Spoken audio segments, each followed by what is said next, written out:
Most people get self-care all wrong, or rather, at the very least, the people prescribing it to mothers are mostly just putting band-aids over wounds or pouring water into broken buckets. In this video, I'm going to tell you about something different. I'm going to tell you about how mastering true self-care actually rebuilds moms.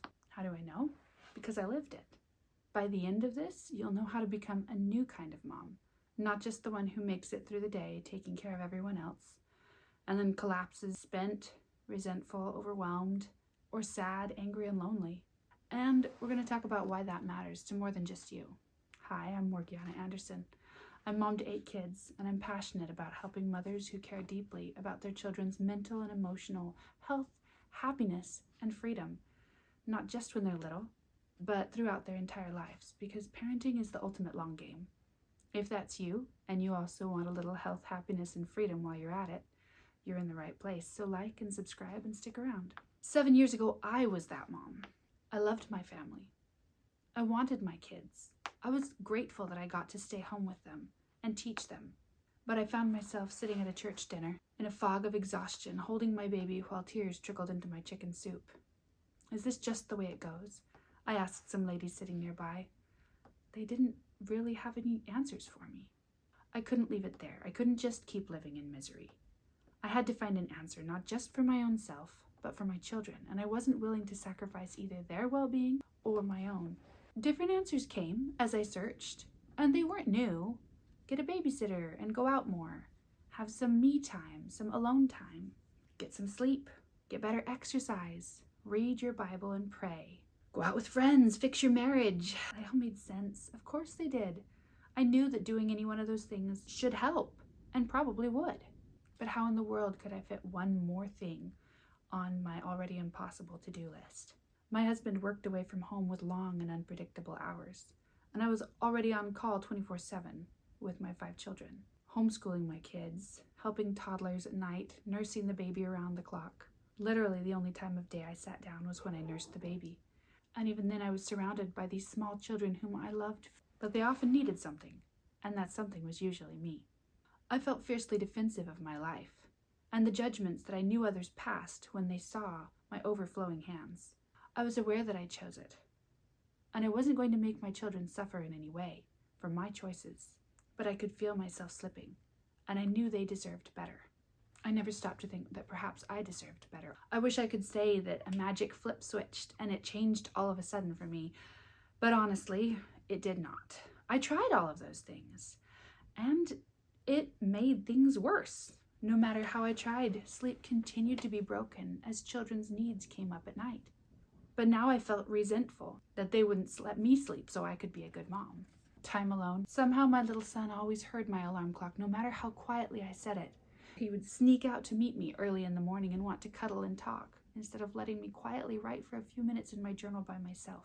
If I wanted to get out and walk, I had to bring all 5 children with me, and the number of scraped knees and untied shoes that needed attending to ensured that very little was getting exercised besides my patience.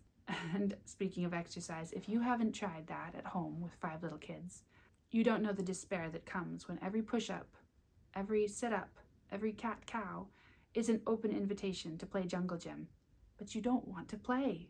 I didn't eat poorly. I ate well, but I did consume a lot of sugar to combat my exhaustion and my stress. And it worked.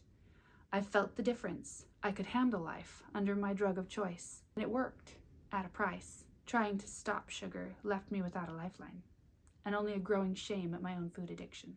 I did pray and read the Bible every day, and it did bring me peace and insight, and helped me survive. But still I was going under. My marriage wasn't responding to any of the efforts I made to revive it.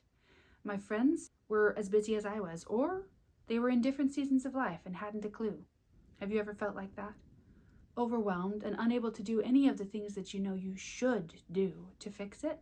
Let me know in the comments. So what changed? What took this mess of exhaustion, resentment, overwhelm, and sorrow to this place where I am now, at peace, healthy, happy, my marriage better than it's ever been, and with 3 more children?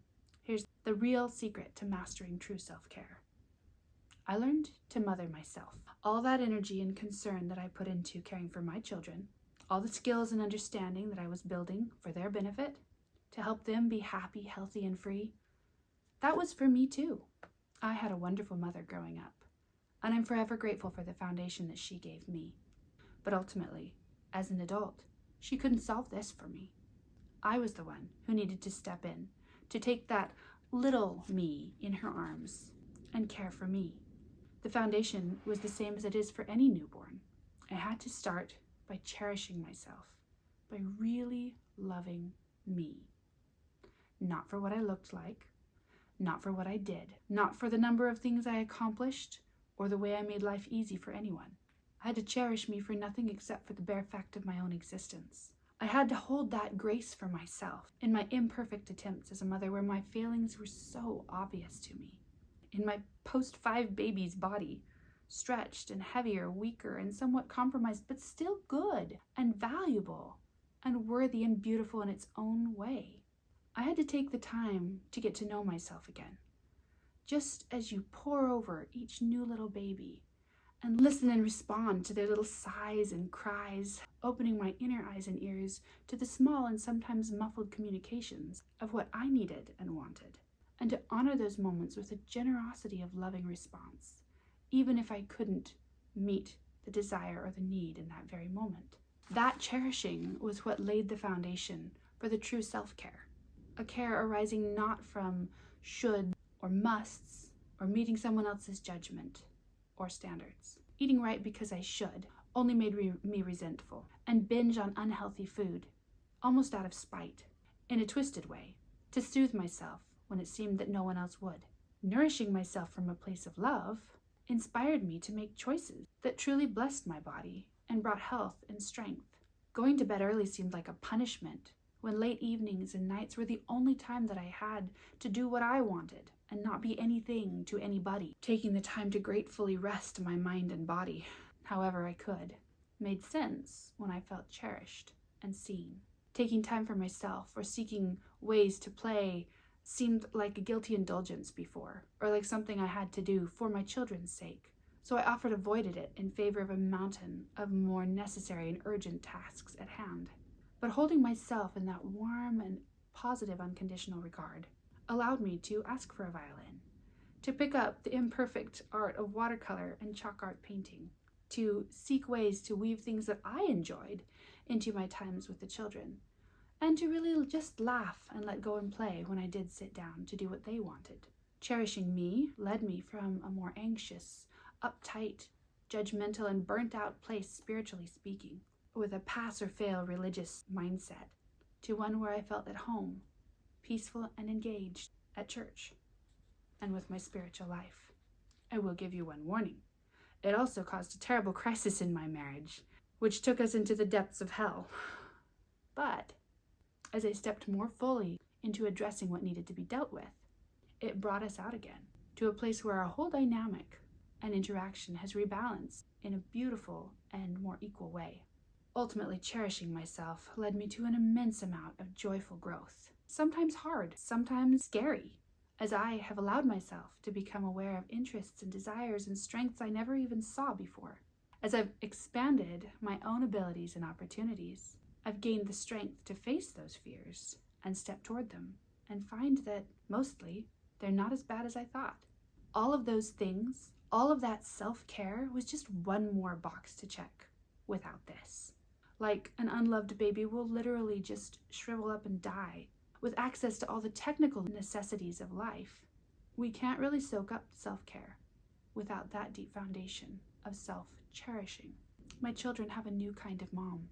And as we've grown together through this process, I see them embracing the same principles. That's the key. It isn't just about my own happiness, although that is important.